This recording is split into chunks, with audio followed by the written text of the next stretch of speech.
Bom, boa noite. Um prazer, uma honra enorme para mim aqui estar pela primeira vez em Poços de Caldas. Mas todos nós crescemos ouvindo falar da mística, né, da magia da Flipoços, e era uma lacuna na minha vida. Eu morria de inveja de quem já tinha vindo. Outro dia eu fui jogar futebol e fui com o Otávio Júnior, que é um escritor lá do Rio, e ele veio, não sei se ele já veio como convidado, ele está me contando o dia que ele veio como não convidado, veio só para conhecer a Flipoços. Eu fiquei morrendo de inveja dele e hoje estou resolvendo isso na minha vida. Então eu queria agradecer a todos, né, Gisele, a Jéssica querida, a Maíra, toda a produção, toda a equipe, pelo convite e pelo tratamento, né, que justifica a fama dos mineiros, que serem hospitaleiros e gente boa e terem um estado e uma cidade linda que é aqui, Poços de Caldas. Bom,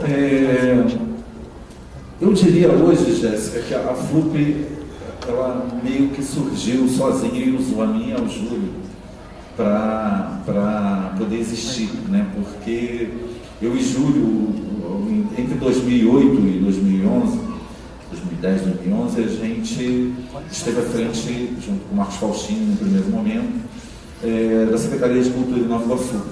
E ali o Júlio coordenou um projeto incrível, né, da Secretaria, chamado Jovem Repórter, cuja ideia era produzir notícias boas, né, notícias positivas sobre a Baixada Fluminense, especialmente sobre Nova Iguaçu. Né? Para quem conhece o Rio de Janeiro, toda a Baixada Fluminense, e Nova Iguaçu não é exceção, é muito conhecida nos noticiários, né, da grande mídia como um lugar de violência, de pobreza, de miséria, de esgoto a céu aberto, de chacina, de grupos de extermínio.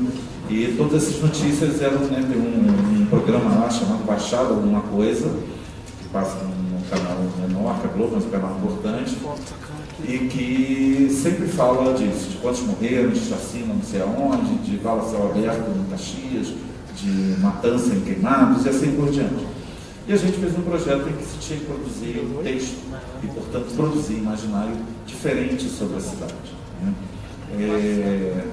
E ali, o Júlio, não só ele que coordenava, mas a gente que estava ali, né, a gente percebeu duas coisas.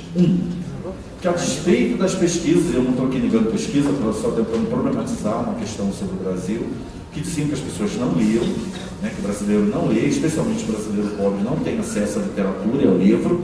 A gente via aquela turma toda, cerca de 300, 400 jovens que a gente reunia naquele grupo, sempre com um livro debaixo do braço. E às vezes, Game of Thrones, um livro de 600, 700, 800 páginas. E a gente, tem uma coisa aí, né? Tem um nível de leitura interessante, né? E era uma turma que falava sobre os livros, que queria por prazer e que gostava de falar sobre aqueles livros. E a segunda coisa é que, quando instados a escrever, muitos deles, mas muitos mesmo, escreviam bem. E aí, um dia, né, que na minha gestão lá particularmente, a gente trabalhava o dia inteiro, depois tinha um serão no bar, em frente à secretaria. E o Júlio voltava nesse dia de uma FLIP, de uma festa literária de Paraty, né, onde, né, eu fui de vez em quando, mas o Júlio era um quanto mais frequentador da FLIP. E aí a gente começou a conversar sobre a FLIP, sobre o quão extraordinário era, né, nos problemas de déficit de leitura que tem no Brasil, havia uma coisa como a FLIP. E ele levantou essa bola de, vamos fazer uma FLIP das favelas? Né, e isso é óbvio, eu falei, caraca, FLIP. E a gente já tinha feito ali um evento que foi muito bacana, que foi um evento porque eu assumi a secretaria logo depois que o Faustino saiu, e a gente manteve tudo, mas reforçou o aspecto literário. Né? E ao reforçar o aspecto literário, a gente percebeu algumas coisas. Né? Primeiro, que tinha um espaço nas periferias para o debate literário, que as pessoas gostaram muito, né? Foram e gostaram. E a gente viu alguns episódios interessantes, por exemplo, o Rufato e o Sérgio Vaz e o Alessandro Buzzi foram convidados desse primeiro evento nosso lá. E a gente fez uma coisa que a gente chamava de libertação de livros. E o Rufato, libertando livros, ele viu o olhar de alegria de uma menina que pegou um livro na mão dele e ele ficou muito emocionado. Então a gente investia cada vez mais nesse aspecto da literatura. Aquilo amadureceu uma ideia de dar um passo além, um passo maior. Então nesse dia, nesse barzinho de Nova Iguaçu, em 2010, a gente começou a sonhar com a FLUB, né? Começou a sonhar com um projeto, um evento de literatura que não fosse um evento, mas um processo de formação de novos leitores, mas especialmente de novos escritores, como a Raquel de Oliveira. E isso culminaria, aí sim, no final do ano, num grande evento internacional, mais ou menos no modelo Flip, só que numa favela. E aí o Júlio tem uma fala muito boa de como as pessoas acharam que a gente era louco ao imaginar uma coisa assim, né? E aí eu passo a bola para não ficar falando tempo demais. Bom, eu faço minhas as palavras do Écio. Eu já conhecia Poços de Caldas, mas não conhecia Prepostos. Fiquei olhando muito para aquilo ali e dialogando muito ali, tentando entender as articulações que tem a partir dessa sala ali. Eu vou depois tentar aprender. Eu sou, como diria o Faustini, que para mim, como o Écio, é um outro grande mestre, pobre tem que aprender rápido, pobre é um intensivo, assim, tipo, e acho que a própria FLUB, ela foi um intensivo. A gente meio que ali, às vezes eu acho que o Écio é um pouco mais pretensioso do que eu, assim. Eu assumo que eu não sabia fazer, que eu não era produtor, eu sempre fui um escritor e sempre tinha uma visão literária da vida, assim. O Écio tem uma passagem de afro-rap, de não sei o que, não sei o que lá na escola, mas em primeiro lugar nunca ninguém tinha feito uma festa literária numa favela, né?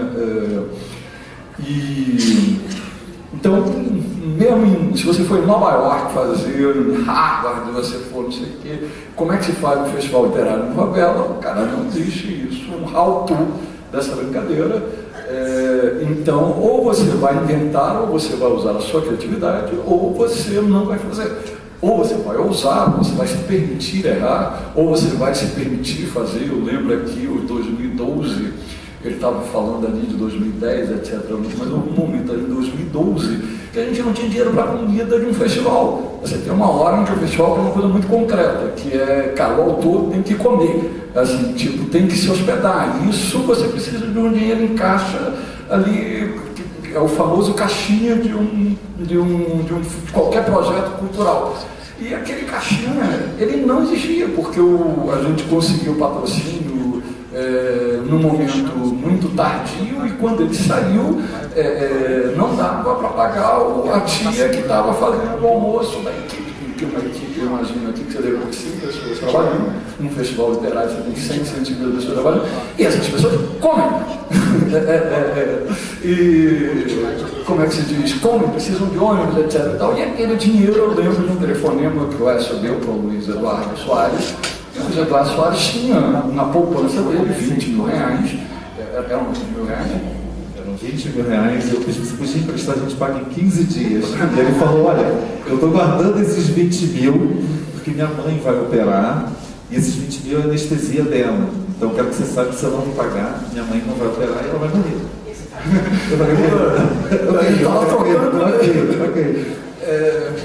E o próprio Luiz, que é o Luiz Eduardo Soares, etc. Então, com todo o saber que ele tinha sobre tudo, não sabia o que era aquilo. Nós fizemos as maiores loucuras, assim, mas, assim, fomos fazendo com base, assim, numa aposta da criação, numa aposta da invenção, numa aposta de que para você fazer um festival literário numa favela, você vai ter que trabalhar com um parâmetro diferenciado. Hoje eu criei uma frase, ultimamente eu tenho criado uma frase assim de que tem certas narrativas que a gente faz na hora e tem certas narrativas que a gente faz depois. Por exemplo, teve uma frase que eu ouvi hoje o Kaká falando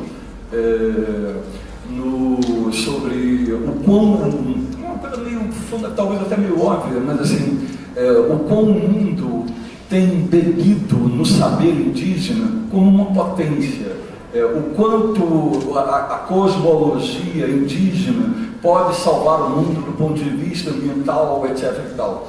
Isso me remeteu a uma coisa que meio que o Écio, o Jailson, uma turma que estudou mais, uma turma assim, eu não tenho curso superior,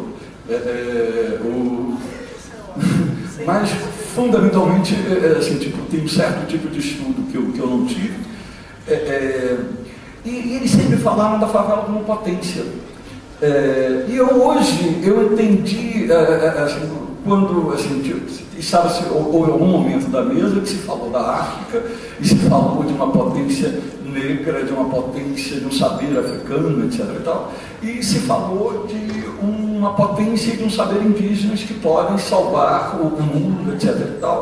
E eu fiz uma associação sobre alguns conceitos com os quais a gente vem trabalhando o tempo todo, que é o da potência da favela.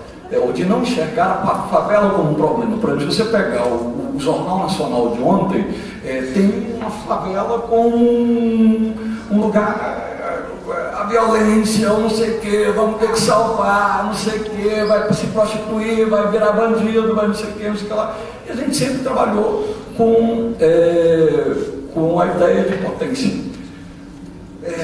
E assim, nessas narrativas que se faz posteriormente, fundamentalmente a gente coincidiu com a menina, a Gabriela, estava entrevistando ali, a Gabriela tem 21 anos, que é a idade da Jéssica do Bagagem, que, tirando o fato de que a Jéssica é branca e que a Gabriela é negra, a gente está falando da mesma história, da mesma geração de pessoas que estudaram escola pública mas que tinha uma potência naquilo e que faltava ter uma sensibilidade, faltava criar oportunidades, faltava criar uma plataforma. Eu acho que fundamentalmente, assim, a FLUP ela só existe porque ela aconteceu num determinado momento da história. Talvez hoje, se alguém tivesse o seguinte, olha, eu vou fazer a FLUP hoje, ela não seria possível, ela só seria possível naquele momento. Hoje ela pode se consolidar, mas ela fundamentalmente ela é uma plataforma para alguma coisa que pré-existia a nós, e nós tivemos a sensibilidade de entender o seguinte, olha, a Raquel existe. E é só dar um microfone para ela que ela vai falar, e é só dar um computador para ela que ela vai escrever, e é só calar a boca, Júlio, e falar Raquel, a favela vai falar. Então, passando o microfone para Raquel, eu queria que você contasse, Raquel, como é que foi esse encontro com o Júlio Dudemir, com o Écio, e como é que você veio para a FLUP, foi na Flupensa, e daí nasceu o seu livro, a número 1, que é um super romance. Eu acho que é de uma qualidade literária incrível. Hoje a gente estava aqui acompanhando a mesa anterior, das mulheres na literatura, e aí fala-se, houve um questionamento também sobre a estética de texto, e eu comentava com você antes da gente virar aqui à mesa que seu texto tem uma qualidade literária muito grande. Eu acho seu texto incrível, eu acho que seu livro é um grande achado assim, dos últimos anos da literatura brasileira. As pessoas precisam conhecer seu livro, precisam ler. Para mim ele é o Cidade de Deus escrito 10 anos depois, enfim, e melhorado, porque estamos 10 anos à frente. Então conta um pouco da sua trajetória, por favor. Muito obrigada, muito obrigada por essas palavras, Jéssica. Jéssica é minha fã, viu, gente? E ela está sendo muito generosa, não é? E boa noite a todos, Muito obrigada por essa oportunidade e por vocês estarem aqui, por eu estar aqui. Obrigada pelo Flipossos, por abrir essas portas, trazer a gente aqui, oportunidade maravilhosa. Fico muito honrada, muito agradecida, muito emocionada. Não é? E emocionada também, de ouvir novamente essa história, do começo da FLUP, Écio e o Júlio são meus ídolos como pessoa, como profissionais, como pessoas de fé, e eu tenho hoje como amigos, no meu coração. E tenho que agradecer muito a eles, pela consideração. Não sou uma pessoa fácil de lidar, então agradeço com toda a paciência, principalmente em processo de criação humana. Foi difícil pra caramba, chegar aqui hoje. Todos os dias são difíceis. Então, é isso, depois desses agradecimentos de coração, eu vou responder a sua pergunta. O tempo é curto, é muito papo. Então, a minha trajetória até a FLUP veio da poesia e veio da descoberta da descoberta do tratamento para a minha doença, a dependência química, não é? Com a recuperação vieram a REIS, que é o relatório das emoções significativas, porque eu não conseguia falar, nem sentir absolutamente nada, e através disso vieram as poesias, com muitas horas de insônia e tal, e eu acredito, sinceramente, que escrever é um dom, não é? E como o Júlio falou aqui, não é? Esse dom está escondido em qualquer pessoa, e às vezes um computador e a visão, não é? A FLUP, ela cria isso, ela cria a visão de que é possível, não é? Apesar que tem aquela frase célebre, né? Sem saber que era impossível, foi lá e fez, não me lembro quem escreveu, então problema sério de memória. Já toquetou. É isso. Mas a FLUP, ela cria esse horizonte, não é? E comigo não foi diferente. Então, essa minha poesia eu levei para o meu tratamento, e esse tratamento alcançou um lugar maior, que é um CAPS-AD, não é? Um centro de apoio psicossocial, álcool e drogas enorme, ali no centro de Botafogo, onde eu fui parar porque ninguém queria mais saber, não é, do meu problema, que não tinha jeito. E lá eu fui muito bem recebida e fiquei lá anos, não é? Eu cheguei lá, eu comecei essa trajetória em 2005, cheguei lá em 2009, não é? E aí, com essas poesias vieram as histórias de senso comum, não é? Porque eu me sentia muito estimulada, eu percebi ali que as pessoas gostavam de ouvir aquilo que eu escrevia, não é? E veio um desejo de voltar a estudar. Eu voltei, eu tinha um sonho de ser professora. Aí, do lado ali perto, passava todo dia na frente de um colégio de normal, não é? De magistério, e entrei e fiz normal, e aí prestei o Enem, e aí ganhei uma bolsa na Unicarioca, que é uma faculdade, uma das melhores, ensino privado, ganhei uma bolsa 100%, fiz pedagogia, e com isso aprimorou mais ainda e aumentou mais ainda o meu desejo de escrever, não é? E aquelas poesias, aqueles contos, aquelas histórias. Não ainda o A número 1. Não é? Não ainda o romance. E aí, um belo dia, em 2013, né? 2013, não é? Essas datas, 2013, não é? Foi a segunda edição da FLUP, e eu cheguei lá no centro, no CAPS, e um teólogo, terapeuta, não é? Amigo, falou, te inscrevi no negócio aí. E que eles viam que aquilo que eu escrevia tinha que sair para fora dos muros da instituição, não é? E eu tinha um livro na gaveta, que é o livro de poesias que você menciona na chamada da Flipossos, né, quando se refere à nossa mesa, que é o Só por Poesias, que no momento não tenho aqui, perdoe. E então eles viram isso e me inscreveu. Ele viu o Júlio falando no RJTV à tarde, do último dia de inscrição, e ele estava passando, chamou a atenção e viu. Ele foi lá na internet, no computador, e botou lá. Eu nem sabia o que era. E aí eu fui, procurei uma lan house, CC e tal, e aí coloquei a tarefa e fui aos encontros, e fui indo e concorri nesse ano como poeta, e tive 5 poesias minhas publicadas no primeiro livro de poesia, que é esse aqui. Aqui ainda não. Ah, desculpa, gente, eu estou resfriando. Aqui a cidade de vocês é muito fria. Então, esse é o primeiro livro, que é o livro dos poetas revelados pela FLUP. São autores anônimos, não é? E no ano seguinte, assim, eu conheci mais a fundo esse camarada flamenguista aqui, né, de casaquinho vermelho, e ele descobriu um pouquinho da minha história e da minha dependência química e tal, e ficou ali me perturbando, a sua história da romance, a sua história da romance, a sua história da... E tudo aquilo que eu participei dos encontros com os autores anônimos, pessoas que tinham o mesmo desejo que eu e que vinham de várias outras favelas, para mim foi uma surpresa, não é? É como aquele negócio de você chegar assim, caramba, cria um grupo no Facebook e daqui a pouco tem um montão de acesso, caramba, todo mundo gosta disso aqui, que nem a Amém, amém, e tal. Então foi a mesma surpresa, não é? De ver que haviam pessoas em outros lugares,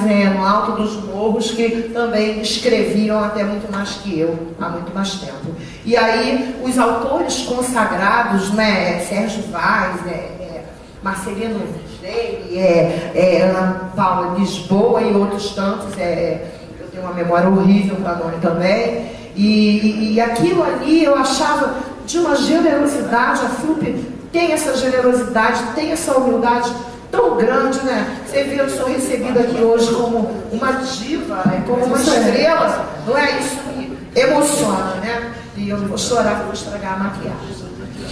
Então, eu acho isso é um incentivo tão maravilhoso a gente ser tratado como pessoa normal, não é? Aonde a normalidade é decente, não é? Que eu vi aqui o comentário da mesa anterior e as pessoas acham normal a mulher ter que apanhar e acham normal a diferença de homem e mulher escrever, e falam de uma sensibilidade de escritor, escritor é escritor e ponto. Não não interessa se ele é um homem, se ele é mulher, se ele é transgênero, se ele é o que for, não é? Hoje estamos num momento de libertação. E eu estava falando lá no camarim que o amor ele não tem recipiente. Onde você coloca o amor? Numa garrafa? Dentro de um copinho de água? O amor ele está dentro de cada um de nós, e cada um de nós somos de jeitos diferentes, não é? E escrever é amor. Não é? Eu escrevo porque amo escrever, descobri isso muito mais intensamente por causa da FLUP e da visita de todos esses escritores consagrados que se abalavam lá do seu mundo de escritor e subiam o Morro dos Prazeres, e subiam a Mangueira, e o Vidigal, e a Rocinha, não é? E até lugares com problema de atrito lá, com tráfico e tal, o cara estava lá, e os caras vinham de outros países e da Europa, e isso é uma coisa maravilhosa que esses dois caras conseguiram aí, especialmente para a gente que mora na favela, não é? Então, com toda essa história, nasceu a número 1, depois de muita insistência do seu Júlio Ludemir e com apoio do seu Écio Salles, não é? E essa é um romance, é o meu primeiro romance, é baseado em fatos reais. Não é um livro biográfico, porque pobre não vende biografia, não é? E muito menos mulher favelada. Então, é um romance baseado em fatos reais. Eu não peguei as coisas que eu vivi e relatei ali como um documentário, ou uma reportagem, ou um sensacionalismo que está barato porque custa R$30. Não, eu estudei, passei 2 anos para escrever esse livro, inclusive no primeiro ano, escrevendo minha monografia, que foi uma doideira, não é? E quase me enlouqueci, e se não fosse o apoio desses caras e da FLUP, de todo mundo que me rodeia, até hoje, não dependo deles, desse apoio, até hoje, em muitas situações, não só na literária, eu não teria conseguido. Não é? Foi difícil pra caramba escrever esse livro, e a gente está aí, você vê como é que é a literatura, né? Não só no Brasil, né? As amigas aí que são escritoras que vivem lá fora falaram a mesma coisa.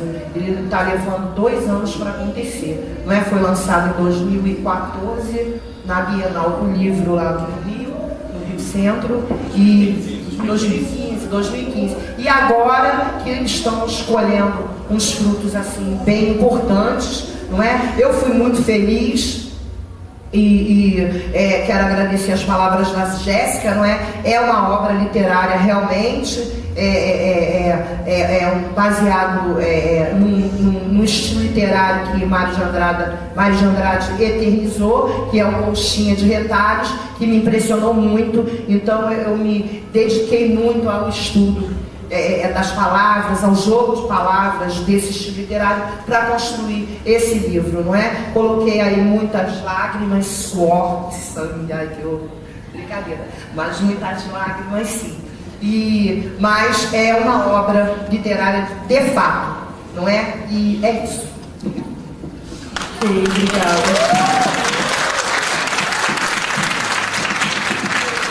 voltar aqui um pouquinho para o Écio, eu queria que você falasse um pouco mais sobre esse formato da FLUP e esse envolvimento também com a literatura marginal, que na verdade não começou com a FLUP, mas você foi curador da Tramas Urbanas, que é uma coleção de livros da editora Aeroplano, que publicou só autores periféricos, para além do Rio. Inclusive eu fui uma das autoras publicadas e aproveito já para rasgar mais uma cedinha e agradecer, né, que ele acreditou. Eles chegaram até mim através do Sérgio Vaz e o Écio, junto à Heloísa Buarque de Holanda, aprovaram o projeto e eu publiquei com eles também em 2010. Então, fala um pouco sobre essa sensibilidade com a literatura vinda da periferia e um pouco do formato da FLUP, porque eu acho a FLUP muito sensacional. Eu já fui lá 2 vezes no festival e fui no Flupensa. Eu acho que vocês trabalham com a formação de público e conseguem fazer isso muito bem. E é um festival internacional, assim, quando eu fui no final do último ano, parecia que eu estava no intercâmbio, né? Então você tem a oportunidade de falar várias línguas, de conhecer pessoas de vários países, assistir mesas sensacionais, e tudo isso em 4 dias acontecendo dentro de uma favela, né? Eu participei de 2, uma no Vidigal, né? E uma na Cidade de Deus. Vigário Geral. E no Vidigal vai acontecer, né? Esse ano. FLUP Vigário Geral esse ano. E, enfim, e é um festival maravilhoso. Então eu queria que você falasse um pouco sobre esse formato, como é que vocês chegaram, você já falou que foi inspirado na Flip, mas como é que vocês chegaram nesse formato, contar mesmo para quem vive aqui e é bem distante essa realidade, enfim, como é a FLUP? Eu acho que no que o Júlio e o Raquel falaram, tem alguma coisa importante, né? A FLUP, eu acho que a grande dificuldade da FLUP, ela é complexa de explicar. A gente não consegue explicar. Todo mundo vai ter que ir lá, gente, esse ano. Porque assim, futebol é arrebatador. O que é futebol? São 11 de cada lado, né? Tem uma bola, você tem que fazer o gol. A gente não consegue explicar a FLUP assim, porque ela é cheia de vetores. Mas, da coisa lá que o Júlio contou da história do Luiz Eduardo, teve um episódio anterior que faltavam 2 meses para o dia 11 de novembro, que era 8 de novembro de 2012. Foi a abertura da FLUP, essa internacional, né?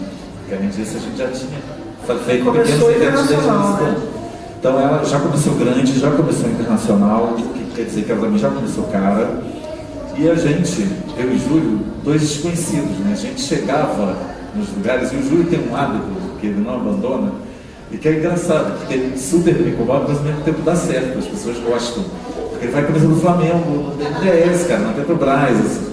E as pessoas olham com aquele ar de exotismo. E sandália havaiana. Tem a história que você foi no casamento, né, de uma das meninas lá de Nova Iguaçu com a camisa, né? Mediou minha mesa com a camisa do Flamengo. Foi.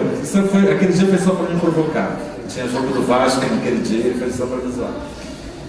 Mas, o fato é que, para você ter uma ideia das aventuras, um dia a gente vai contar essa história, assim, as aventuras de Écio Júlio para fazer a FLUP.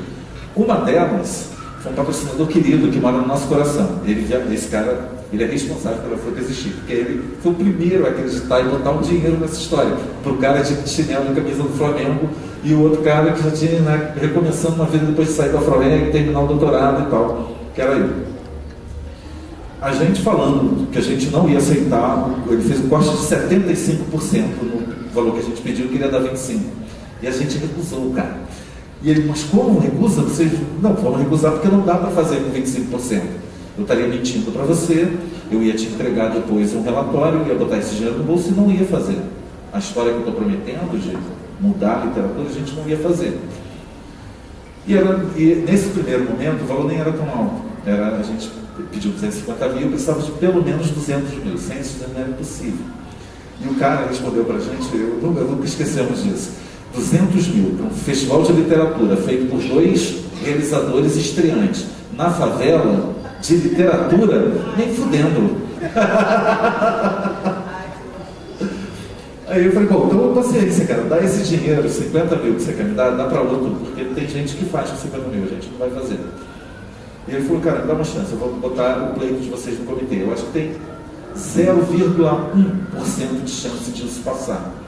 Mas vou me agarrar nesses 99,99% de chance de ser negado. Mas não é 100%. Então vamos nos agarrar nesse 0,1%. Ok. eu e o Júlio estávamos desesperançados, pensando no plano B, o que a gente ia fazer, quando na mesma tarde o cara ligou, olha, eu não sei qual é a macumba de vocês, mas o comitê aprovou. Agora, entrega esse bagulho, irmão, senão... E aí, cara, quando a gente começou, a gente não tinha ideia de como ia ser a Fruta e Pensa, porque isso era para começar a Fruta e Pensa. E aí já começo a responder você e vou contar uma história minha, para não me alongar. A Fruta e Pensa, a gente pensou assim, é um processo de formação. A gente não queria fazer oficina, porque a gente achava que a oficina podia nos enredar de tal modo na metodologia básica de oficina, que a gente não conseguisse sair dali. Então, qual foi a aposta que a gente fez, cara? De maluco. Cara, esses escritores já existem. O que a gente precisa é criar uma plataforma para que eles se manifestem. Não vou ensinar ninguém a escrever. Mas eu preciso dizer para quem se acha inútil, não, você é bom. E para quem se acha o bambambam, o rei da cocada preta da periferia, que você é muito ruim. Por quê? Porque o cara que se acha bom, ao saber que não é tão bom assim, ele vai se esforçar um pouco mais e talvez se torne um grande escritor. Tem vários casos. E aquele que escrevia assim, mas sabia que ninguém ia ler, que se ninguém gosta, que se não presta, talvez ele se estimule. A gente tem casos, histórias lindas para contar sobre isso também. Tem casos de 3 senhoras, Maria Inês, da Ciolanda, que acontecem. As oníricas, né? As oníricas, que a transformação na vida delas foi uma transformação muito radical. Então, assim, a gente ia fazer o seguinte: o que eu preciso para esses caras? Motivação. Ou seja, o cara precisa ser motivado, ele precisa entender que não, cara, se eu tinha 0,1% de chances de conseguir o financiamento e conseguir, você que acha que tem 0,1% de chance de ser publicado, também pode. E aí o que eu precisava? Precisava do outro lado, da inspiração. Precisava que o Luiz Rufato sentasse numa cadeira e dissesse para essa galera assim: olha, todo mundo me acha bababando, escritor, que ganha prêmio internacional, que vende livro pra caramba, que faz filme dos meus livros, e blá blá blá, mas eu sou filho de uma lavadeira em Cataguases e de um pipoqueiro, que não era nem o primeiro pipoqueiro, ele adora frisar isso, o primeiro pipoqueiro da cidade, era o segundo, ele ficava na praça menor, que vendia menos, tinha menos visibilidade. E eu não tinha livros na escola, o ensino médio foi horroroso, porque minha mãe tinha que lavar e pegar livro emprestado dos outros para eu pagar tudo com a borracha e poder usar o livro reciclado. E hoje eu sou o Luiz Rufato. Claro que ele não falava isso com essa arrogância, era uma pessoa maravilhosa, simples, um parceiro, mas era isso que ele estava dizendo. Só lembrando, ele vai estar aqui sábado, viu, gente? Luiz Rufato vai estar aqui no Festival Sábado. Então, ele é um ídolo para a gente, é uma referência. Então, quando o cara ouve isso, o cara preto lá de São Gonçalo, que teve uma dificuldade, ele pensa: caraca, eu também posso. Eu também tenho condições. Se esse cara foi, eu também vou. E aí a gente foi, né? Caco Barcelos, todo mundo acha, o cara da Globo, milionário, tal, não sei o quê. E aí ele vai contar em Manguinhos, no meio da favela, em guerra, isso já estava em guerra, a favela, ele vai contar para um público de 300 a 400 pessoas interessadas em se tornar um escritor, que, porra, eu tive o meu banco já amassou dirigindo táxi no sul do país para poder sobreviver e me tornar escritor e lançar meu livro e depois virar jornalista e blá blá blá blá. Então isso, o cara sai dali, pô, cara, o que eu estou fazendo sendo pessimista? O que eu estou fazendo na minha vida? Inspiração. E aí, cara, para fazer essa FUB internacional, então aqui sempre que a Jéssica fala, a gente chegou no final, isso tinha que culminar nesse evento. E aí, hoje não, hoje a gente consegue, no começo, de captar, mas naquela época a gente captava para a primeira parte, depois tinha que captar de novo para a segunda. E faltavam 2 meses e meio para o evento começar, e a gente não tinha captado nem 1/4 do necessário para fazer o evento. Então, mesmo cortando tudo, não dava para fazer, né? E aí, a gente tinha, claro, um CNPJ numa empresa, não sei o que fazia, né, apresentava a proposta para a gente. E eles chamavam a gente para reunião, eles muito sérios, né? Querida Elisa Ventura e tal, que é a dona do nosso CNPJ, e a Renata Leite, que é a nossa executiva, né? E todo mundo, né? Os economistas da parada, as pessoas sérias e responsáveis, falando para mim comigo: gente, olha só o drama que a gente está vivendo. A gente não tem como começar, falta 1 mês e meio. Mesmo que a gente capte agora, até contratar e tal, não sei o quê. Vamos adiar? Eu disse: não vamos adiar. A gente já tinha combinado. A gente sabia que ia ser pressionado. E aí, mas por quê? Porque a gente se comprometeu, a gente já mobilizou uma favela, a gente já chamou autor, a gente já fez o evento, só falta o dinheiro chegar. E aí, a gente não sabia se o dinheiro ia chegar. Mas ela perguntou: cara, não tem nenhuma, qual é a certeza? O que te faz ter certeza de que não vai dar merda não adiar esse evento? a gente se olhou para o outro e respondeu quase uníssono: fé. E ela perguntou: fé? Fé. E foi assim que foi feita a primeira fluta, na fé desses dois malucos aqui. Porque um pouquinho mais frágeis mentalmente, um pouquinho menos seguros do que a gente estava fazendo, e não tivesse já passado pelo nem fudendo do outro parceiro, a gente não teria feito. E eu tenho certeza de uma coisa, claro que isso é achismo, mas eu tenho certeza que se a gente não tivesse feito aquela primeira, naquele dia que a gente tinha programado, a gente não teria feito mais. Porque seria um vexame para a gente tinha mobilizado a cidade inteira, e estava todo mundo olhando e dizendo para si mesmo: não vão fazer. Esses caras não vão fazer. E o que é pior, cara, a gente pegou, antes de começar, dezembro do ano anterior, a gente tinha na conta, a única coisa que a gente tinha era a promessa do Instituto CIA, que se a gente captasse para o resto, eles estavam para fazer o infantil juvenil. Falei: ok, só tinha essa promessa. E fizemos uma capa de segundo caderno, dizendo, né, o jornalista falou assim: e o que vocês têm? Cara, temos uma capa de segundo caderno. É um ótimo começo. E foi assim que começou a Flup, com essa capa de segundo caderno, com nem fudendo desse parceiro querido, importante, com o aceite dos convites por Luiz Rufato. No ano anterior, eu sempre cito o Rufato, não pelo brilhantismo das palestras dele, mas porque no ano anterior ele deu uma palestra já sabendo que eles estávamos construindo a Flup em São Paulo, um tal cultural, e ele respondendo sobre a proliferação de festa literária na periferia. O companheiro de mesa dele, que não vou citar quem é, que não vale a pena, falou que achava um despautério, uma desnecessidade, o fim da literatura existir sem festas literárias no Brasil. E o Rufato respondeu: cara, eu já acho ótimo, porque eu, como escritor profissional, isso permite uma nova maneira de viver. Então, sei o quê. Tanto que eu não aceito convite para falar de graça em evento, né? Eu cobro minha história, porque é disso que a gente vai viver. E essas festas vão resolver isso. Agora, não são 100 festas literárias, são 101, porque ano que vem vai ter a Flup. E eu vou te falar, é a única que eu vou falar de graça, que o meu parceiro Écio, com o sócio dele, Gil, estão fazendo lá no Rio de Janeiro. Porque os caras vão fazer o meio da favela. Ele não fez graça porque a gente fez questão de pagar, mas ele estava lá no ano seguinte cumprindo a promessa que ele tinha feito no ano antes. Então, assim, essa metodologia toda foi criada para isso, né, com toda essa dificuldade. Mas quando a gente olha o resultado da Raquel, olha o Rodrigo Santos com o livro dele, fazendo uma carreira já, e são dezenas, cara, de, sei lá, são 156 pessoas que muitas se repetem todo ano, né? Tem gente que vai emendando a sexta Flup Pensa seguida, né? É o caso da Yolanda, das Olímpicas. Elas fazem todo ano, elas estão lá. E tem gente, cara, que já é escritor e está me ligando perguntando se pode participar. O cara já tem livro na pista. Cara, se quiser, mas você já é, né? Mas por quê? Porque o cara percebeu que ali não é um lugar para formação só, embora seja também. Não é um lugar para visibilidade só, embora seja também. Não é um lugar só para formação de rede, embora seja também. Mas é um ambiente para você ter ideias, para você trocar, para você poder seguir em frente com a literatura, poder botar seus textos para uma galera conversar e a partir dali sair.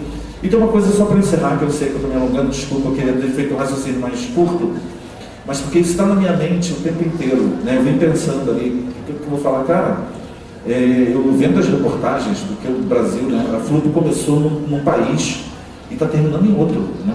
Ou está continuando em outro. Espero que esteja terminando. Tem nós, né? Flipbots, minha Flip, todas elas, espero que continue. Mas está cada ano mais difícil, né? Eu, hoje, eu Júlio, não sei o Júlio, não posso falar por ele, mas eu não teria a mesma fé que eu tive em 2012, esse ano, né? Os búzios eu jogo, está tudo virado, está tudo sombrio, porque está difícil. Eu penso que toda essa trajetória, não só da Flup, mas dessas centenas de festas literárias, posso usar um exemplo, que acontecem no Brasil, os eventos de literatura, não sei se a Alberto Floral já está por aí, que acontecem em São Paulo, aí, garota.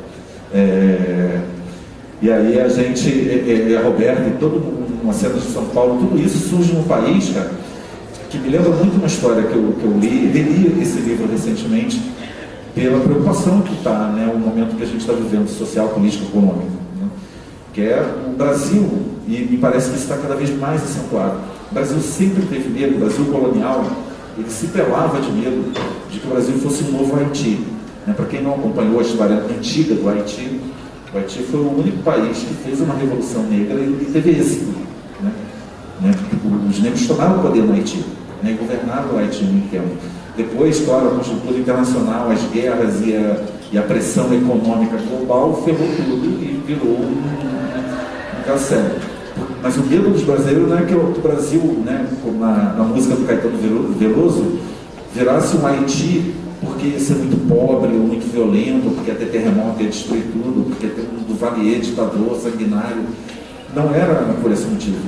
Era de ter os pretos no poder, os pretos comandando o país, os pretos, no mínimo, avançando muito na sociedade, né?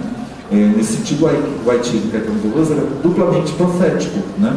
Porque a gente está arrumando para ser muito próximo de um Haiti do ponto de vista econômico, do problema que eles estão vivendo hoje, com todo respeito à nação do Haiti, mas evidentemente são gravíssimos, né? Desde, né, o segundo terremoto que arrasou o país, que economicamente estão destroçados.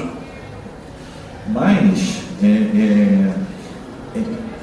o Brasil vinha arrumando, não para se tornar um Haiti, do ponto de vista que os negros tomariam o poder. Não se trata de tomar o poder para ter o poder, mas que os negros entrariam no poder. Os negros, né, você vê, eu fui em muitos eventos tão lindos e charmosos com isso, mas da mesma natureza, eventos acadêmicos, eventos literários e tal, não sei o quê.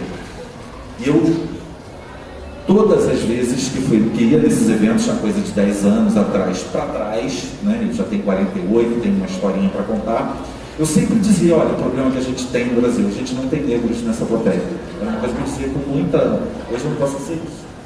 Em quase nenhum lugar que eu vou, né? Graças a Deus, que bom. Mas parece que aquele medo do Haiti continua pairando sobre nossas cabeças, né? Porque tudo parece querer voltar para um momento anterior a isso. Sim. Né? Um momento de que não tinha isso. Não tinha esses negros arvorando ter o papel, as presenças. E as mulheres, né? A gente viu aqui essa mesa que foi citada anteriormente, e o episódio que nós vivemos aqui com o presente do livro da Raquel, né? Você vê que ainda tem essa tensão de um machismo que se quer sobreviver, mas um feminismo que não vai se calar mais, que não tem mais como, né? Eu sinceramente não sei se a gente está vivendo as dores, né, os estertores desse Brasil colonial, que está acabando, mas não aceita, não desiste de aceitar que está acabando, ou se esse Brasil colonial ainda tem força para nos esmagar, né? Eu acho que é por isso que nós não podemos parar, de jeito nenhum, né? Eu acho que a diversidade e o vício, né, a alegria, a força, a potência, que não é só da favela, não é só dos negros, não é só das mulheres, tem toda uma comunidade LGBT se expressando. Então, se você vê hoje o Lineker, quem diria, são uma grande referência cultural do país, o cara se veste de mulher. Então, a chave virou, porém estão tentando desvirar Essa chave. E está aqui, assim, cada lugar que eu vou, cada lugar, coisa que a gente faz, é um pouco no sentido de não deixar essa chave desvirar. Então, a metodologia toda da Fruta Pensa foi criada para um momento em que essa chave ia virar cada vez mais, que a gente iria nesse fluxo. Mas hoje, a gente tem que dar um passinho atrás, porque parece que é uma tentativa de tentar refrear esse fluxo. Eu acho que é um pouco a nossa missão também, né, quando a gente dá voz e dá meios de expressão para as pessoas que já têm, né, essa qualidade, já têm essa possibilidade, já têm essa potência, é importante nesse sentido. Acho que a nossa mesa que faz hoje um contraponto, né, e também expressa essa diversidade, né? Eu estava comentando ali antes da gente começar com você que nessa semana a gente teve a presença aqui do príncipe, né, que é o Dom Bertrand de Orleans e Bragança, que fez uma declaração super polêmica, né, em relação aos índios e em relação aos homossexuais. E acho que nossa mesa é esse contraponto, né? Acho que ela mostra a gente está no meio da polêmica do Facebook da menina asiática que falou do aluno negro, né, como Exato. um tutelado, né? Sem isso não iria à frente. Eu acho que é justamente o que o Brasil mostrou o contrário. Mas, enfim, está difícil. Então eu aproveito até para agradecer publicamente a Gisele, que sempre, desde 2008, abre espaço e um dia no Flipostos para que tenhamos esse tipo de mesa e que possamos trazer convidados e, enfim, manter o nível que a gente tem em outras festas literárias também, como a FLUP. Né? E aí vou voltar aqui, acho que o Écio já falou bastante sobre a FLUP e contemplou o que a gente queria saber. Eu queria perguntar mais para o Júlio, que eu apresentei muito rapidamente, porque ele tinha sumido, né? Voltou. Mas falar um pouco sobre sua obra literária. Você fica aí se diminuindo, não sou jornalista, e acho que você é um dos maiores jornalistas que eu conheço, mesmo sem o diploma. Então eu queria que você falasse um pouco sobre seus livros Eu li a maioria deles, eu sou uma grande fã, então também falo publicamente que você tem uma qualidade incrível de reportagem e que falta isso hoje, apesar de muita gente com diploma na mão. E você tem um livro que eu gosto muito, que é o Rim por Rim, e mexe com o imaginário pós-escaldense, porque fala do tráfico de órgãos. Lembrancinhas do Adeus, que eu acho incrível. E aí eu queria que você falasse um pouco sobre os seus livros. A gente foge da FLUP, mas permanece na FLUP, porque você é um grande escritor e incentiva toda uma geração, principalmente o pessoal de Nova Iguaçu, enfim, descobriu muita gente, descobriu a Raquel, e você tem esse feeling, você sabe onde existe uma boa história.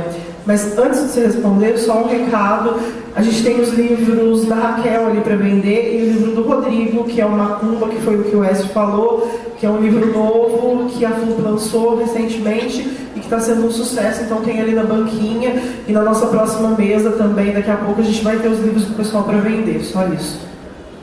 Só antes de passar, vou te passar para o Júlio, que o Júlio vai falar dos livros dele. Eu aviso. Tem livro do Júlio, achei que o Júlio tinha trazido. Gente, é um Rim por Rim, não é isso? 3 títulos do livro do Júlio, são todos, como diria o Silvio Santos, eu não li, mas a minha filha leu e todos eles são muito bons. Eu não tenho provas, mas tenho convicção. Eu prefacei prefacei um dos livros do Júlio e li todos eles. Eu falei para você que ia quebrar um protocolo, né? Porque o Júlio, além de fazer a fruta, a gente tem uma competição pessoal. A gente disputa quem vai mais ao banheiro ao longo do dia. E como a Maíra me fez uma gentileza tão grande de me oferecer a cerveja local para eu experimentar antes da mesa, eu nunca bebo cerveja antes da mesa quando acontecer isso.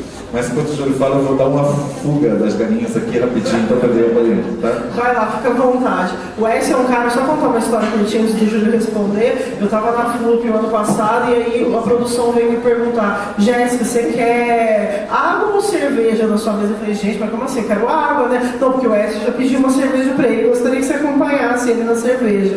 Então a gente gosta de quebrar protocolos. Pode ir ao banheiro e tem um chopp ali depois pra gente, a Maíra já trouxe outra. Júlio. Eu, em geral, ganho a disputa de xixi. Cara, assim, é muito engraçado porque assim, eu estou com vontade de escrever de novo. Tenho pensado em histórias. Assim, eu com 15 anos, eu até os 15 anos, eu queria ser goleiro. E eu não fui goleiro porque minha mãe morreu. Porque minha mãe odiava que eu fosse goleiro. Eu achava que era a pior coisa para aquela classe média falida lá de Olinda que eu fosse goleiro. E aí, em algum momento, eu resolvi ser o filho de Cuca Legal, que era o que a minha mãe queria que eu fosse. Ela cantava, olhava para mim, filho de Cuca Legal, etc. e tal. Mas é engraçado porque eu estou com mais vontade de falar do livro de 2012 da FLUP, porque assim, e que de alguma forma tem muito a ver com tudo o que eu fiz. Quando eu fiz uma história em 2012, que é o No Coração do Comando, que eu vou comprar todas, eu vou pegar ali todas. Não tem mais, né? Ninguém tem esse livro. E assim, eu estava vivendo uma história de amor por uma mulher, naquele momento, assim, 40 anos, que é um primeiro momento em que você meio que entra em contato com a tua finitude. Vivi uma paixão absolutamente extraordinária que deu em nada e eu queria me suicidar. Absolutamente, assim, eu já pensei em suicídio talvez umas 455 vezes, mas aquela foi a vez em que eu pensei mais seriamente em me suicidar. Assim. Você se matar, eu te mato, Júlio. Vai ser uma perda terrível. E tinha uma história de amor vivida por um casal que eu conheci na cadeia do Rio de Janeiro, em que ambos trocaram absolutamente tudo, toda uma ideia de pertencimento, toda uma possibilidade de ganhos financeiros, toda uma rede de relações, trocaram absolutamente tudo para viver uma paixão, só que essas pessoas viviam dentro de um ambiente associado à violência.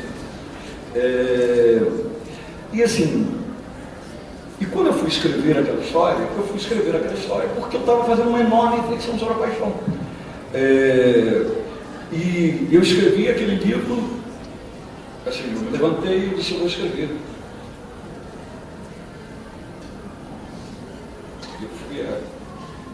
15 anos atrás, assim, tipo, eu estava com 40 anos, desempregado, a crise cambial do governo Fernando Henrique, o mundo tinha acabado mais ou menos como agora. Assim, tipo, eu perdi o emprego, perdeu a paixão, perdeu tudo, não tem um puto no bolso, aí eu tinha exatamente um dinheiro que dava para viver um mês. Eu paguei a pensão da minha filha, paguei o aluguel, paguei não sei o quê, fiquei um mês em casa escrevendo a história do Marquinho e da Valéria. E aquilo me fez me levantar, e aquilo reinventou a minha vida, e aquilo me recolocou no mundo, mas fundamentalmente eu estava fazendo uma reflexão sobre o amor. Em seguida eu fiz um livro que na verdade foi o livro que a Raquel escreveu.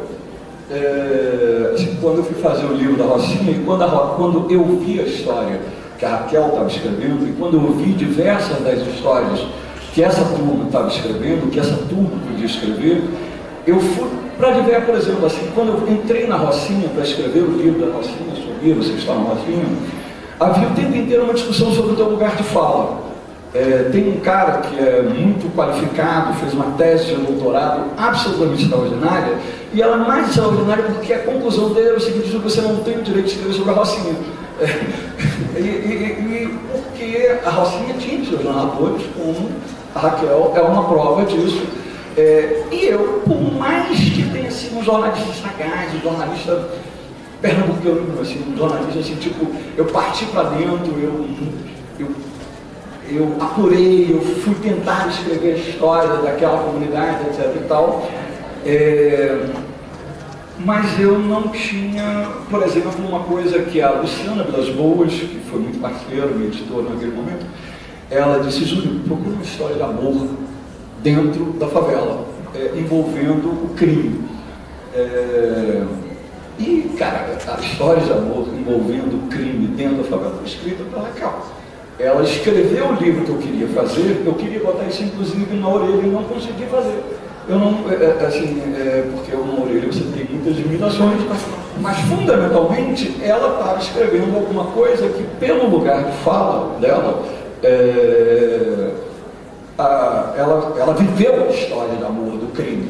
E achei que você foi um pouco não direto ao assunto, assim, ao não falar assim, tipo, eu que fui vendida para o jogo do bicho, que foi um momento enormemente assim, na coisa do lugar de fala, quando ela conta para mim que um dia foi vendida para prestar favores sexuais para o dono do jogo do bicho da favela, que naquele momento estava em conflito com o tráfico de drogas para ver quem controlava aquilo, eu disse: esse livro, essa imaginação, eu não sou capaz de ter, por mais que eu seja aquele jornalista pernambucano, por mais que eu subisse e descesse aquela ladeira, por mais que eu conheça toda a estrada da Gávea, por mais que eu tenha morado ali, por mais que eu saiba do cheiro da Rocinha, etc. e tal,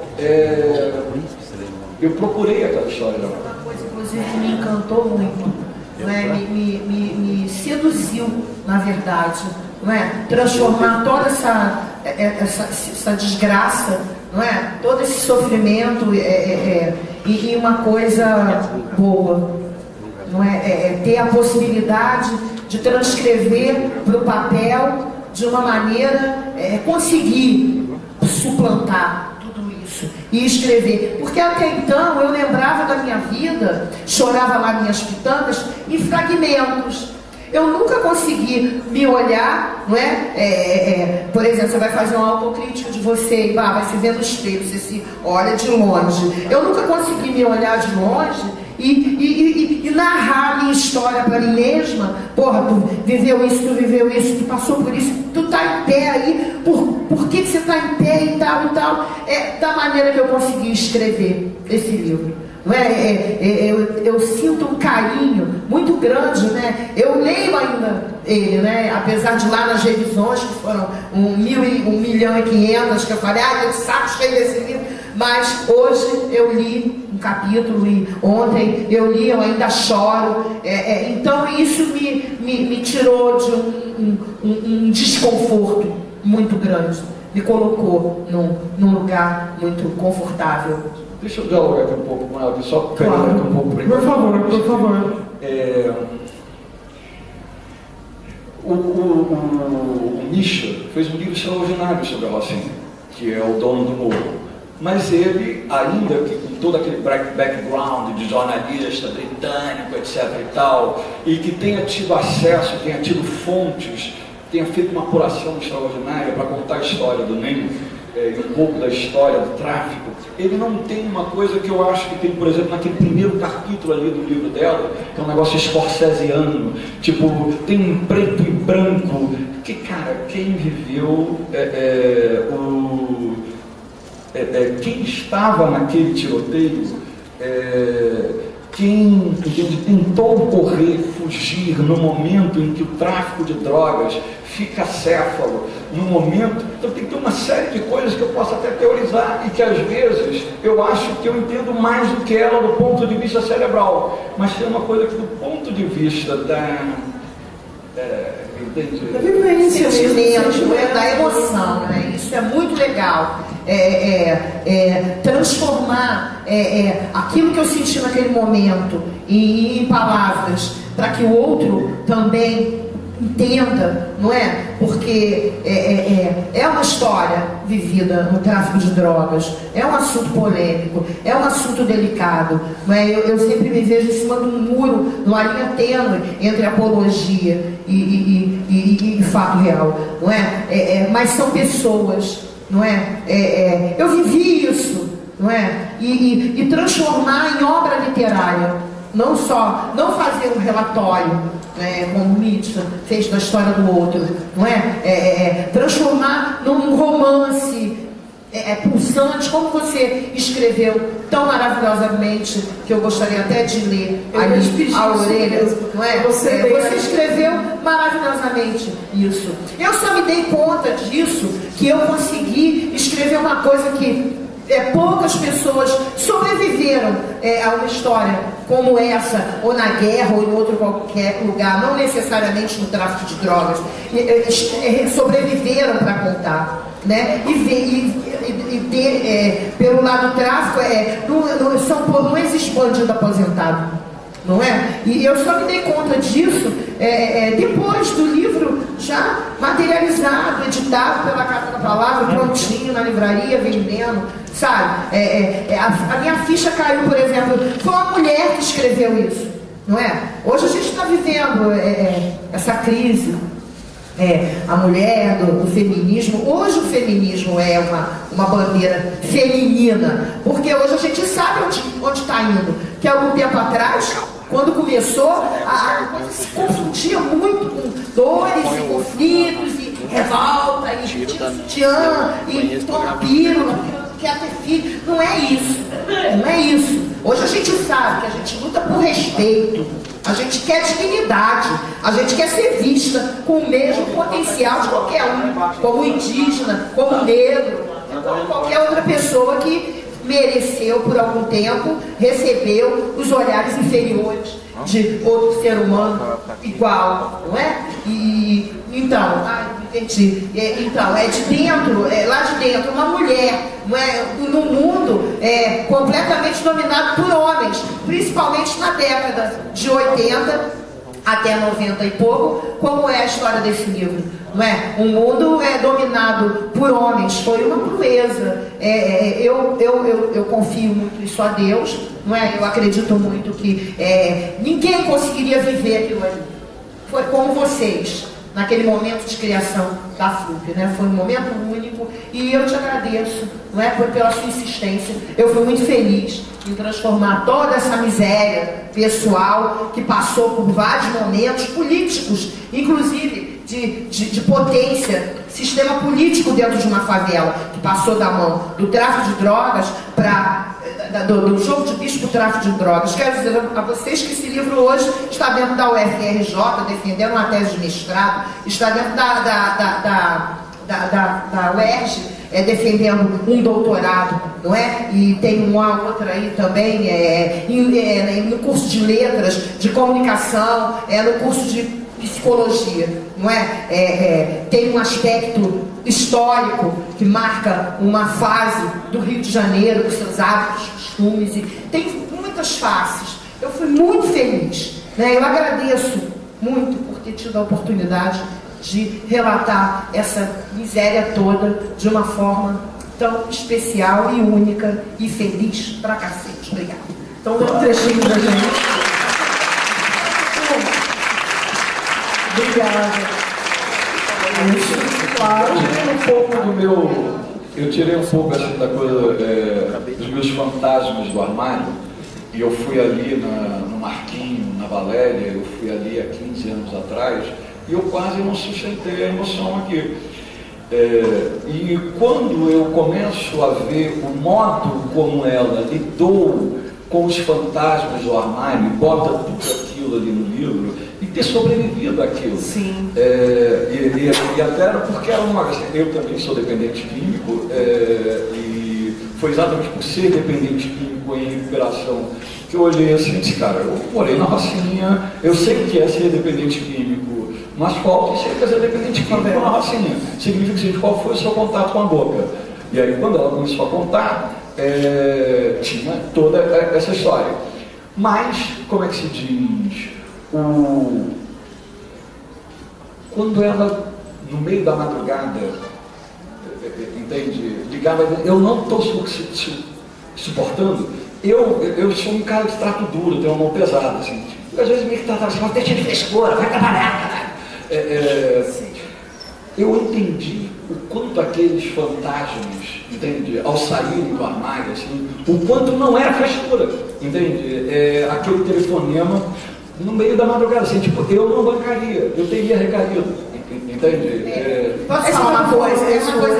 A gente estava conversando. Conta um pouquinho. Eu acredito, eu sempre falo que toda vida dá um livro, toda pessoa é um escritor em potencial, não é? E aí a gente estava falando na coisa do recomeçar. Então, por exemplo, uma história como essa, minha, um romance como esse que eu escrevi baseado em fatos reais, uma história dessa como a minha, ele também serve como um chicote que tortura, não é? Mas a cada capítulo, a cada página, ele é um instrumento, uma ferramenta de recomeço, não é? E aí eu sou uma pessoa melhor hoje, não é?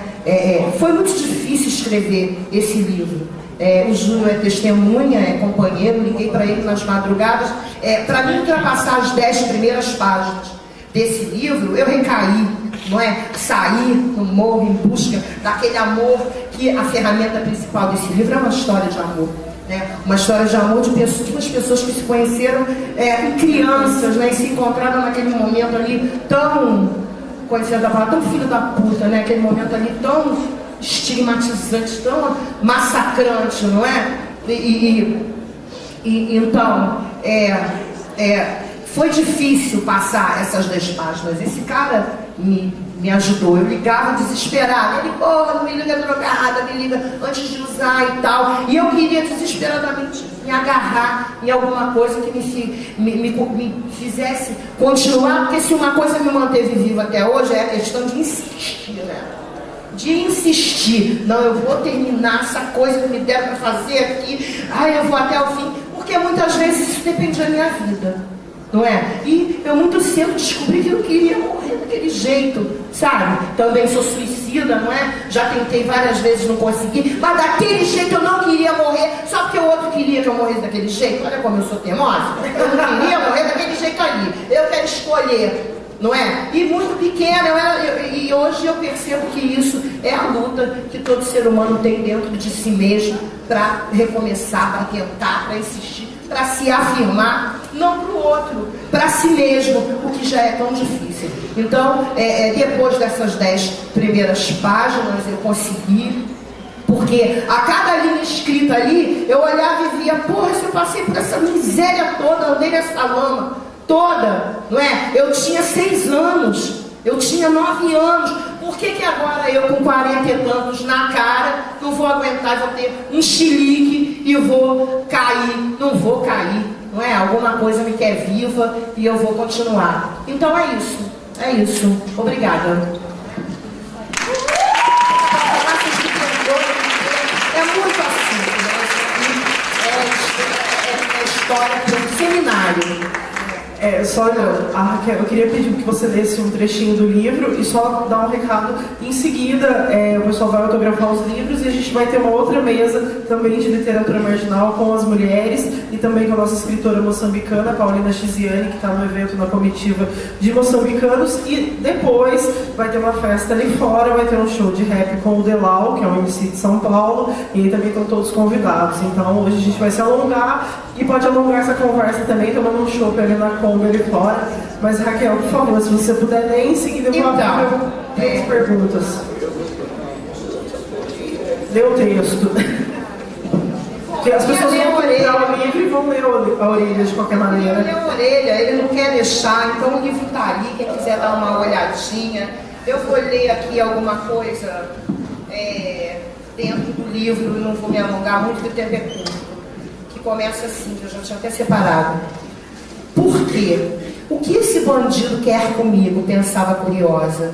Aí ele chegou bem perto, me olhou com aqueles olhões pretos, brilhantes, de cílios grandes e espessos. Fica, pediu. Olhei para o meu amigo que já subia sem nem olhar para trás. Ameacei subir também, ele segurou minha mão. Fica na festa comigo, me ensina a usar aquele brinquedo, bonitona.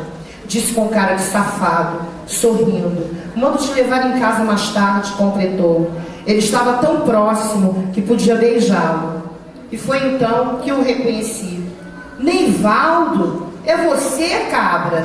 Criado por um nordestino arretado, seu amoroso, às vezes eu soltava umas expressões nordestinas e até usava o sotaque. Ele colocou a mão sobre a minha boca. Cristiano gritou lá de cima. Bora, vamos nessa. Você vem ou não vem, bonitona?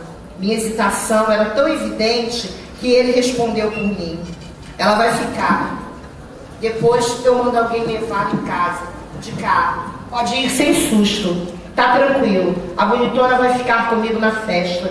Se quiser, pode ficar também, disse num tom bem agradável. Mas ele foi sem nem responder. Ele não aceitava se misturar com bandido, tinha medo e preconceito, o que era normal no morro, e ainda tinha a porra do ciúme. E naquela hora, por não ter respondido ao convite, fez de parar um inimigo.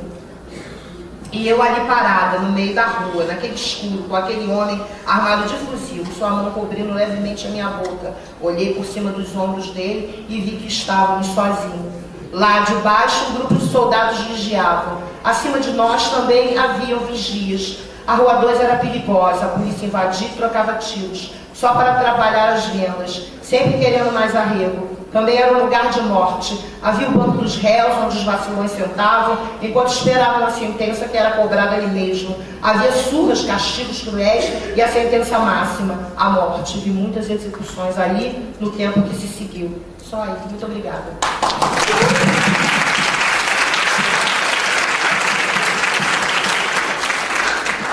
Eu vou abrir para perguntas, como o tempo está curto, 3 perguntas. Aí a gente faça as 3 perguntas e a gente responde. Acho que fica mais fácil. Edna.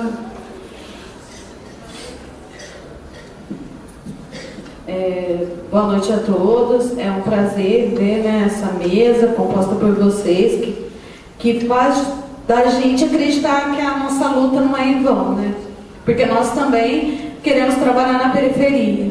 A gente também quer levar cultura para a periferia. E é tão difícil, né? Mesmo morando em Poços de Caldas, a gente trabalha com projetos e a gente não consegue, eu Divino, chegar ainda àqueles que estão lá, né, tão longe do centro. E eles também não se sentem pertencentes a esse espaço, né? E aí eu queria dizer para você, Raquel, que mediante a todas as violências que eu já sofri, nenhuma chega aos pés da que você já sofreu, né? E eu fico pensando que cada vez que eu vou dar uma palestra numa escola, falar da minha história, junto com o coletivo, junto com a Marcha Mundial das Mulheres, é reviver a história toda novamente. E é uma dor dilacerante. Eu digo que a gente pode fazer terapias, mas é uma ferida que sangra e sangra para sempre. Não vai ser estancada de hoje para amanhã, né? E só quem sofre violência sabe disso. Eu estive na Rocinha em 2011, subi, conversei com a comunidade, como franciscana. A gente teve uma abertura bem legal assim da comunidade. E deu para sentir como é a repressão no morro. Ou é dos policiais que estão sempre coagindo o tráfico, mas não é para acabar com o tráfico, e sim para reter dinheiro deles, né? E fazem refém a comunidade também. E os traficantes que fazem refém também a comunidade que não pode falar deles. Então, e você, como mulher, quando escreve esse livro e conta toda a história, como que foi recebido, assim? Você sofreu algum tipo de represália depois? Porque hoje você está na academia, como você disse, né? Mas como que é esse processo de chegar até lá? São duas perguntas. Como é o processo do livro chegar na favela, não é? Bom, eu vou falar aqui, espero que vocês não me interpretem mal, mas eu moro na favela até hoje, no mesmo lugar onde eu cresci, onde eu nasci, inclusive. Vivo lá até hoje. E visto que a minha história, ela ficou marcada naquele lugar, eu tenho pessoas que conheço até hoje, que me viram minha vida bandida, e eu tenho amigos dessa época, eu tenho amigos de época de uso de droga, eu tenho filhos de amigos de bandidos que já morreram, eu tenho inclusive pessoas que conhecem a minha história lá dentro. Eu fui bandida de armas naquele lugar há 3 anos, eu vivi essa realidade. Se hoje as pessoas andam lá dentro livres, eu lutei por essa liberdade com as armas que eu tinha, porque tínhamos invasões e tínhamos gente cobrar pedágio e a polícia, aquela coisa toda. Eu lutei com as armas que eu tinha por essa liberdade que tem hoje. Eu tenho pessoas que não conseguem ler o livro, não é? Que se emocionam e choram, e eu sou muito querida, não é? Eu fui uma pessoa que eu não tenho inimigos, não é? Há um bom tempo, e hoje principalmente não os tenho. E esse livro ele foi recebido com muito carinho, bom, eu tenho que dizer isso, eu sou considerada relíquia, não é? Porque sobrevivi a essas coisas, principalmente por quem vive no tráfico, não é? Pessoas pedem o livro e eu fico naquela dúvida: faço a dedicatória ou não? Faço a dedicatória ou não? E é a nossa realidade. Por aquele dia que trocamos tiro. Meu nome tá lá, mas eu também já fiz a dedicatória para a polícia, porque eu tenho um sarau numa esquina conhecida chamado Sarau de Poema, onde tem um plantão eterno, permanente da UPB, e os policiais ouvindo lá, entraram lá dentro, que eles ficam lá de graça. Então eles entraram lá: pô, quero esse livro aí, porque eu estou trabalhando aqui, quero ver como é que foi a história antiga. Eu vendi 3 livros, não é? Também dediquei. Então a realidade é essa: eu sou querida porque sobrevivi, e sou querida porque sobrevivi e mudei a minha vida para uma coisa melhor. Então eu acho que até aqueles que estão lá com um fuzil pesando no pescoço, com aquele abacaxi Nokia, aquela favelona sobre a cabeça, e com todas as coisas que o tráfico impõe a uma criatura, também tem aquele ponto de esperança lá dentro da tua alma, porque ninguém nasceu para isso. É uma guerra, apesar de não ser reconhecida como, não é? É uma guerra, não é? O cara está aí na guerra, o cara está em guerra, o cara está na guerra, e todos estão na guerra com o cara, e o cara não tem paz em lugar nenhum, e eu sobrevivi, não é? E eu continuo dando bom dia, boa tarde, não uso mais o produto que eles vendem, não é? Infelizmente não uso, não posso, né? O mundo pode, eu não posso, mas continuo tendo amigos e falando, e passo ali e tem a boca lá e o cara grita: pô, bonitona, eu quero um livro. E eu olhei: caramba, que menino novinho, não sei, não conheço. Aí mandei lá, meu afilhado perguntou e tal, e mandei o livro, né? E o nome do menino é Kaique, ele tem 23 anos, porra. E eu tô aqui, né? Então é para isso que serve essa questão, viu? O livro foi muito bem recebido, continua sendo, não é? Eu vou botar, tem uma banca agora lá dentro, na rua, que vende não só o meu livro, como outros livros. A gente perdeu a biblioteca e criou alguns leitores, e estou ganhando um ponto novo no camelódromo lá. O cara veio me oferecer um lugar legal, né? E brevemente, quem sabe, um café literário dentro da Rocinha, não contando não só essa história, mas outras tantas. É isso, obrigada.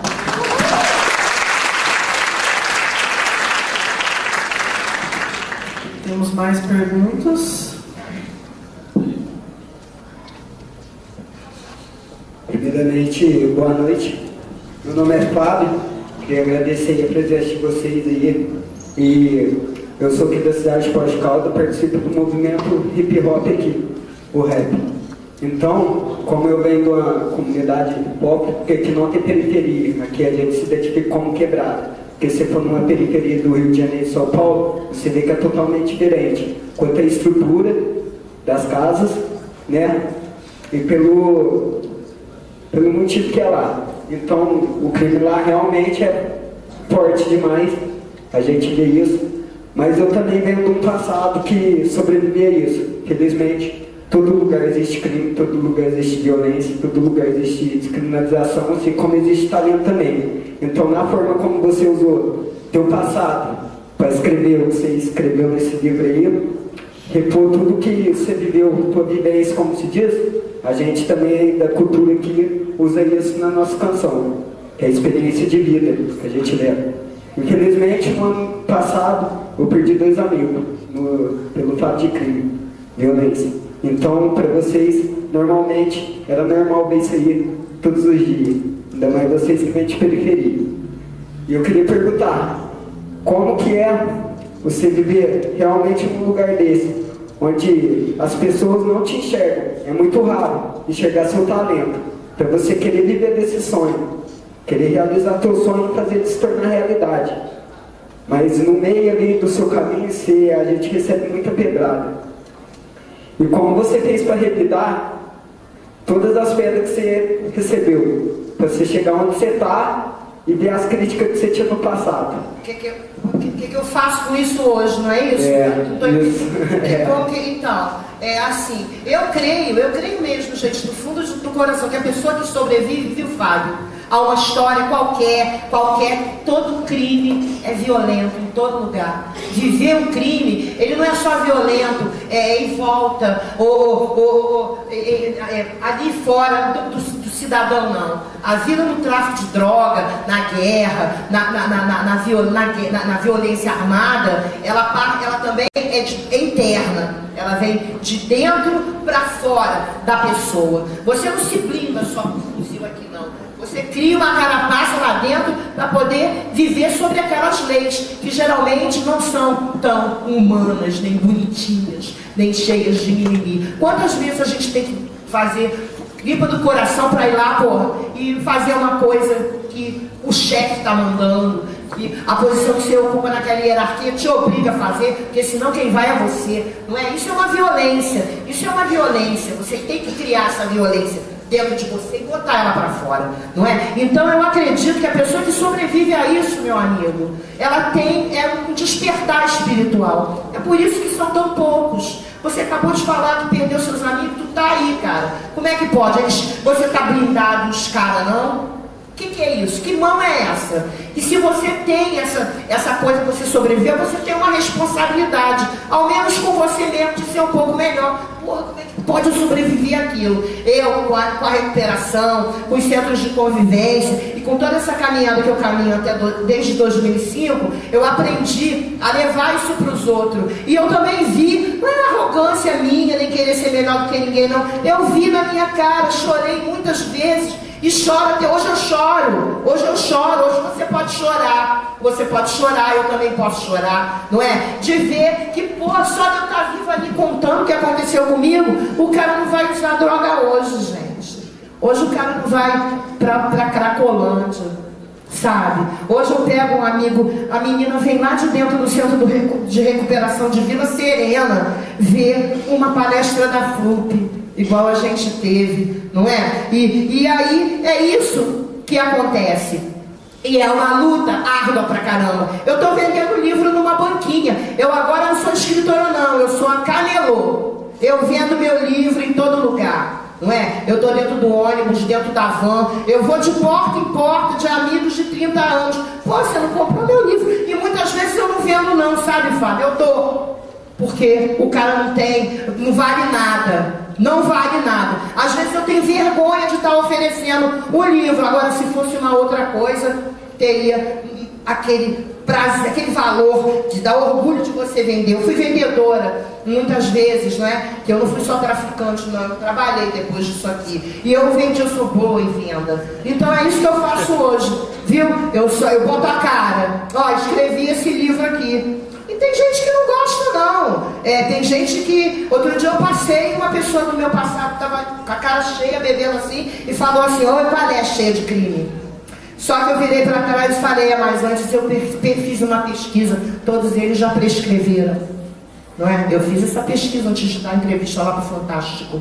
Eles botaram os advogados para ver, porque eu não nadei até aqui para morrer na praia. Eu não tenho orgulho disso, não é culpa minha se essa porra tá aí até hoje. Eu não vivi isso aqui tudo de novo. Eu não sei por que eu vivi isso aqui, não é? Mas eu sei para que hoje. E é muito importante, eu sei para onde eu estou indo, porque eu não sabia de nada, agora eu sei. É essa que é a minha jeito, como eu vivo hoje. Vendendo livro, falando da FLUP para as pessoas, não é? E botando no meu Facebook lá, olha, e mostrando, e falando abertamente do que aconteceu na minha vida. Tenho essa liberdade hoje, e é isso. Valeu, amigo, tamo junto.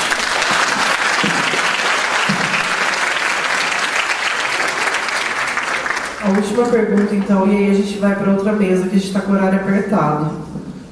Alô? Então, a gente já bateu um pouquinho lá fora. Lá em Belo Horizonte, a gente tem campanhas de arrecadação de livros e construções de biblioteca nas favelas, nas periferias, e a gente consegue fazer isso de uma maneira bem tranquila. E eu queria saber como é que é isso no Rio, porque a gente não pode nem comparar as favelas de Belo Horizonte com as favelas do Rio, né? E eu queria saber se existe alguma possibilidade da favela da Rocinha voltar. Da biblioteca da Rocinha voltar, porque ela foi fechada, né? Não. Não tem renda, não tem dinheiro, o aparelho está lá acabando, não tem nenhuma possibilidade. Foi fake, né? Porque está dentro das obras, do pacote pago. Não volta, não.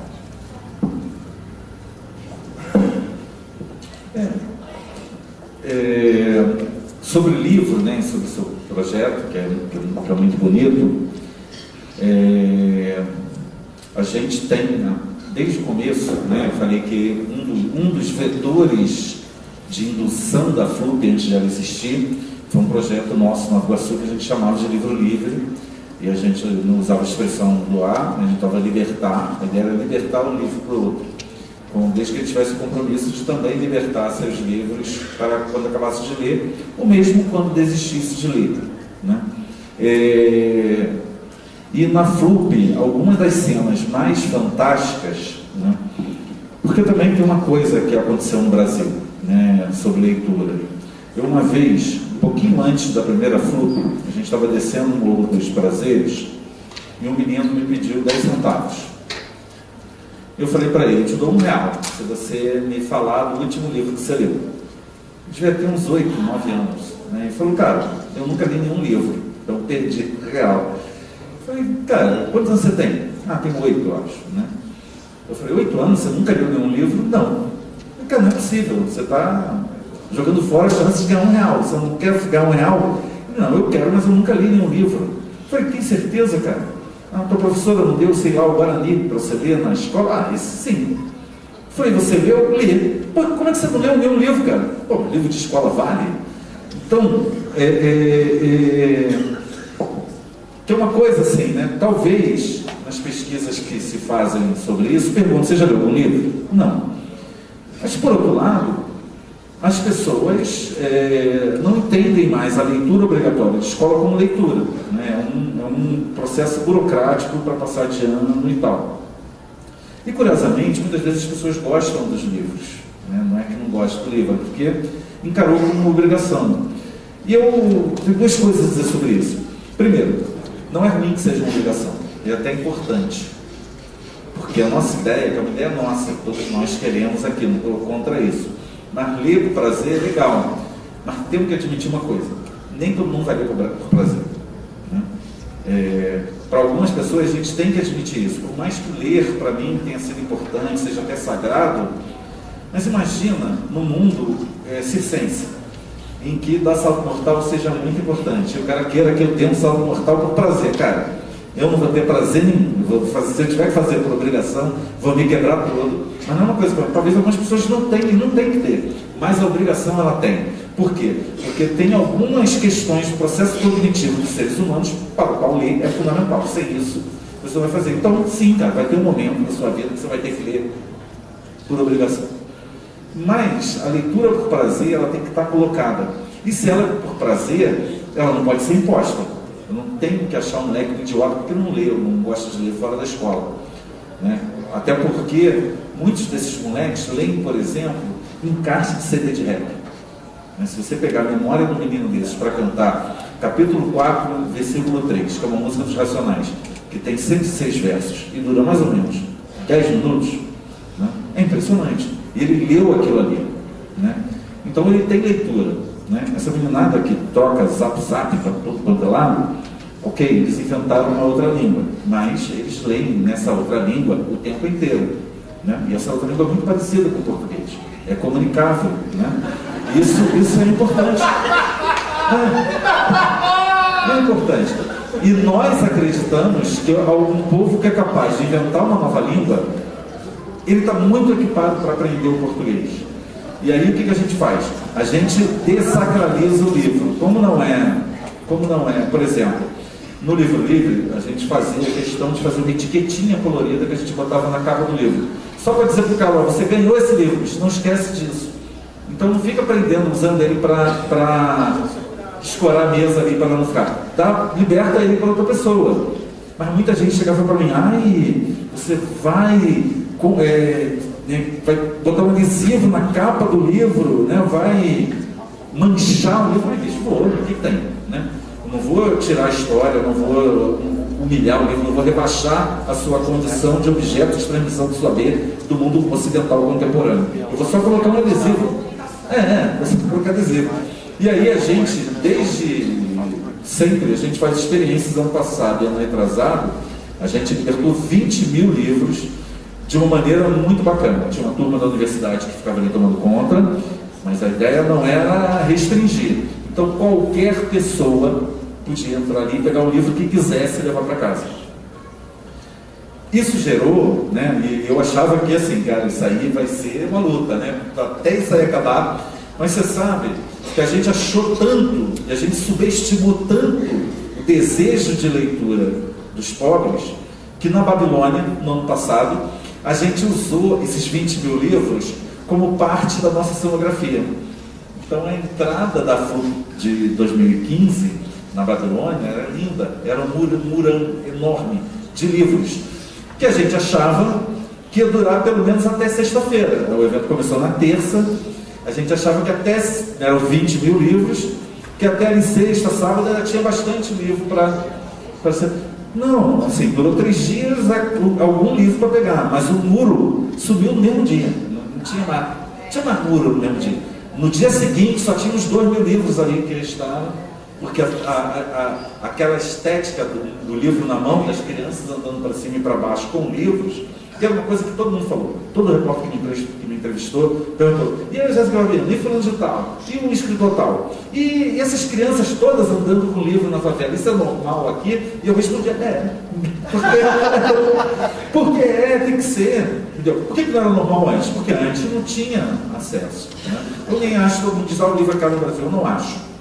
Tá? Eu tomei 2 cervejas no almoço, paguei R$30, é o preço de um livro, né? Então, assim, né, 30, 40 reais é o preço de um livro, né? Então, as pessoas dão na cerveja no bar, dão na pizza, né? Dão, não sei, por que não daria para o livro? Né? Ok, podia ser mais barato, podia, mas não é porque é caro que as pessoas não leem.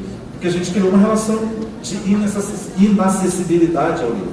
E mudar essa relação é tudo. Por isso que esse ano, na Cidade de Deus, onde tinha uma feira livre, a gente experimentou. Vamos ver o que acontece se entre a barraca de tomate e a barraca do chuchu, a gente colocar uma barraca de livros e dizendo o seguinte, aí freguesa,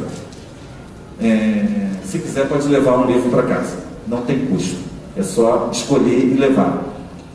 E a gente foi com 5 mil livros para uma feira livre, né? Falei, bom, nossa meta é não voltar com peso, pelo menos metade disso tem que sair, né? Porque foi pesado, tinha uma turma que suou para levar aqueles livros ali. E nós voltamos para casa com 3 livros. Um deles era um cara que falava mal do Pelé, o outro era uma biografia de um presidente militar, que eu não lembro qual, ou seja, livros que eram muito desinteressantes demais da conta, né? Mas os outros todos foram com um prazer assim, enorme das pessoas, né, pegarem, né? E era lindo ver a Dona Maria e o seu José e o garoto e a senhora andando com um saco de tomate, batata, banana, cebola, chuchu, pimentão e livro junto, né? Porque entra na rotina, né? O que falta talvez para o livro é isso, entrar na nossa rotina. A gente também, muitos dos mediadores de leitura sacralizaram demais o livro, tem que parar, em qualquer lugar dá para ler. A coisa que eu acho mais bonita, o José Júnior marcou a mim, o Júlio e outros formadores de leitura, numa foto que ele tirou, eu perguntei, ele não me disse onde era, mas uma foto linda, numa favela, um lixão de uma favela, um sofá daqueles velhos com a mola saindo daqui, 3 moleques sentados no sofá com um livro na mão cada um, né? Então, assim, moleques que talvez, né, se a polícia encontrasse na favela, daria um tiro. Então, essa a nossa aposta com a leitura. Quanto mais a gente puder fazer o livro circular, e a gente ouviu uma coisa só para encerrar, para não ficar longa demais, porque um amigo meu, que é livreiro, hoje ele de vez em quando me liga e fala, tem 10 livros aqui que eu queria libertar, como você diz, para vocês, porque ele é dono de livraria. E ele sempre me questionou, ele falou, cara, eu tenho um negócio, um business, e quando você dá um livro, você quebra o meu business. Eu falei, olha só, cara, eu aposto o contrário. Eu aposto que quando eu liberto um livro, eu fortaleço o seu business, o seu negócio. Por quê? Porque o cara que nunca leu, ele vai começar a ler 1, vai começar a ler 2, começa a ler 3, uma hora ele vai ficar, ninguém mais me deu o livro, vou ter que comprar, né? E aí ele vai comprar. Mas também tem uma outra coisa, um jovem dono de editora falou isso pra gente recentemente, né? Pô, beleza, cara, as livrarias estão em crise, todos nós amamos as livrarias e queremos que elas sobrevivam, mas elas têm que se reinventar, continuar existindo um problema delas, e eu quero que elas consigam, eu quero continuar indo, eu sou um frequentador quanto mais de livrarias, né? Um dos lugares que eu mais gosto do Rio de Janeiro é uma livraria no centro, e eu vivo enfiado ali, né? Agora, sim, para sobreviver, temos que entender esse mundo novo, como esse mundo novo funciona, e oferecer formas de que esse mundo novo queira nos frequentar as livrarias, né? Porque senão, né, eu não posso querer que um dia a Igreja Católica, que leva séculos para promover uma mudança pequenininha, entendeu que se ela continuasse rezando missa em latim, só 10, 15 pessoas que iam à missa. Mas houve gente que falou, não, isso é um sacrilégio, a missa tem que ser em latim. E a missa em português continua sendo missa. E está aí, até hoje continua existindo com todos os problemas, todos os questionamentos. Eu não estou fazendo nenhum juízo de falou sobre nenhuma religião, mas a Igreja Católica continua existindo, né? Eu acho que a livraria tem que fazer o mesmo processo. Eu acho que, de qualquer forma, nós fazemos a nossa parte. Eu acho lindo ver essas feiras do livro aqui, cheias de opções, né? Estou com dúvida do que eu vou levar para minhas filhas, né? Então, porque é isso, é tornar o livro próximo das pessoas. Parabéns pelo seu trabalho nesse sentido. Obrigada. Só lembrando mais uma coisinha que o Edson não falou.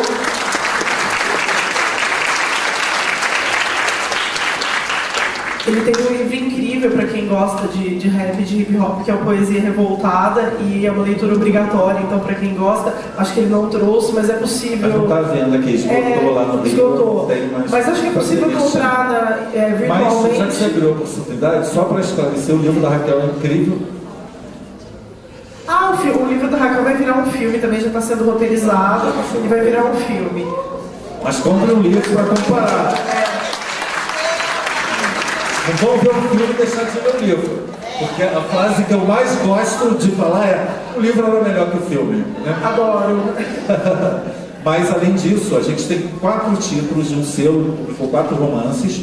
Só para fazer justiça aos outros autores, tem um livro do Henrique Coimbra, que é um jovem gay da periferia do Rio de Janeiro, do Zona Oeste, que escreveu uma história de um amor homoafetivo muito bacana. Eu fiz o prefácio desse livro que ele pediu para um heterossexual fazer e alguém que ele gostasse, porque ele queria que fosse uma história para todos lerem, né?